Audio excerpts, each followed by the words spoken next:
The day-long NATO summit has begun in Brussels, with 30 NATO allies gathering to deliberate on a wide range of issues. NATO General Secretary Jens Stoltenberg, during his opening remarks, has clarified that there was no new Cold War with China. Listen in. We are not entering a new Cold War, and China is not our adversary, not our enemy, but we need to address together as an alliance the challenges that the rise of China poses to our security. NATO is the strongest, the most successful alliance in history. We have proven again and again that we're able to change when the world is changing.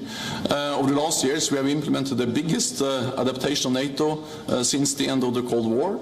We will continue to adapt with the decisions we are making today. The summit is expected to see Biden mark a resumption of the United States leading a role in NATO, and he will be taking center stage at the alliance's first leaders summit since the pandemic began. Remember, after meeting with NATO General Secretary last week, the US President Joe Biden had vowed to rebuild relations with allies after 4 rocky years under former US President Donald Trump.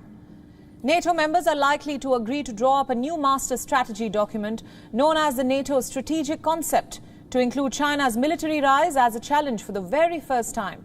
Leaders are likely to agree to draw up a new master strategy as well to do the same, and the allies might formally oppose the alliance deploying ground-based nuclear missiles in Europe.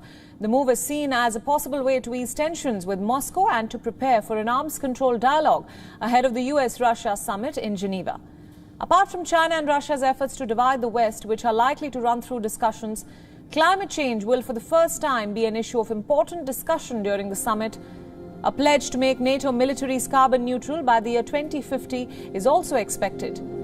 The NATO summit will also agree to put in reforms to the alliance known as NATO 2030, which was set in motion after former President Donald Trump questions its very relevance.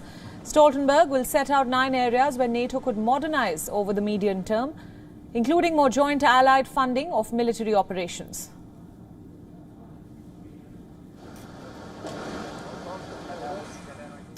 For more on the agenda of the NATO, WION's correspondent Lucy Hoff is now joining us live from the NATO headquarters in Brussels. Hi, Lucy. Thanks so much for joining us.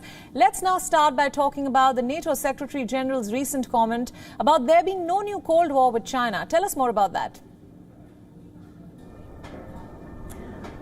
Yeah, those comments very much echoed by other allies arriving at the meeting here in Brussels this morning. That message reiterated by Boris Johnson, the UK Prime Minister, that there needs to be a new strategy when it comes to the recent aggression that allies have perceived from Beijing, and that this will involve boosting the alliance's military capabilities in the Indo-Pacific region and addressing some of the newer threats, such as that from cyber security. So this is part of a wider program of modernization over the course of the next decade, using new technologies such as artificial intelligence, boosted collective defense, in order to try to head off that threat from Beijing. I mean, we are seeing a more united transatlantic alliance with EU leaders very much reiterating the messages that we've been hearing from Joe Biden, and certainly the message from Jens Stoltenberg as he started this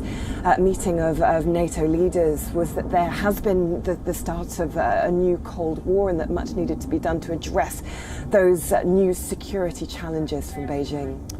Right. Now, Lucy, the G7 summit just wrapped up, and there was a strong focus on vaccine equity as well as presenting a united front against the human rights abuses committed by China. Will we see these issues come up at the NATO too? I think it will certainly form part of discussions, particularly in the bulk of the discussions due to take place about Beijing, with talks due to start very shortly after a number of very high-profile arrivals here at the NATO headquarters in Brussels. 30 allied leaders will be discussing much of what was touched on, as you say, over the course of the G7 summit in terms of geopolitical issues. vaccine inequity, which was touched on over the course of the G7 summit. But when it comes to, there has been definitely calls for greater condemnation of the treatment of Uyghur Muslims in the Xinjiang province. We know that European Union has been taking a tougher line on that issue, that there were recently a set of sanctions imposed on individuals operating in the region, as well as one organisation. That led to tit-for-tat sanctions imposed by Beijing. There will be a desire to take a united line on this, to come up with some tough language, to show Beijing that there is a renewed transatlantic alliance in the face of that threat, and that there will be a tougher message coming in the weeks to come. Right, Lucy, my final question as we wrap up our discussion. Tell us a bit about the role that the US will play in NATO going forward, especially under the Biden administration, after what were 4 rocky years under the Trump administration.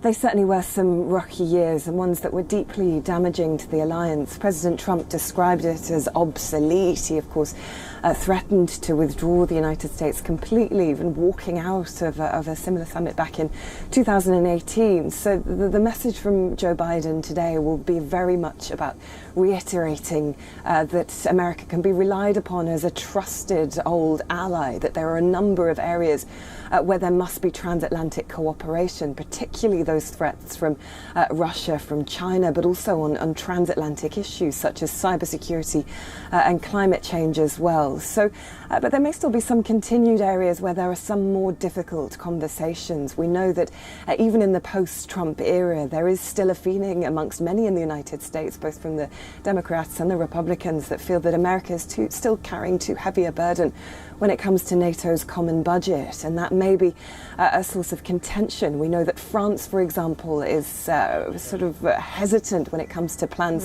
for a boosted collective budget, NATO budget put forward by Secretary General Jens Stoltenberg of some $20 billion over the course of the next decade. So there will likely be some resistance on that. There is also, of course, the issue of Afghanistan, with Joe Biden taking the decision to withdraw all US troops in the region come September the 11th. So much on the agenda, but certainly the tone of this meeting will be very different to those testy and difficult meetings under former President Trump.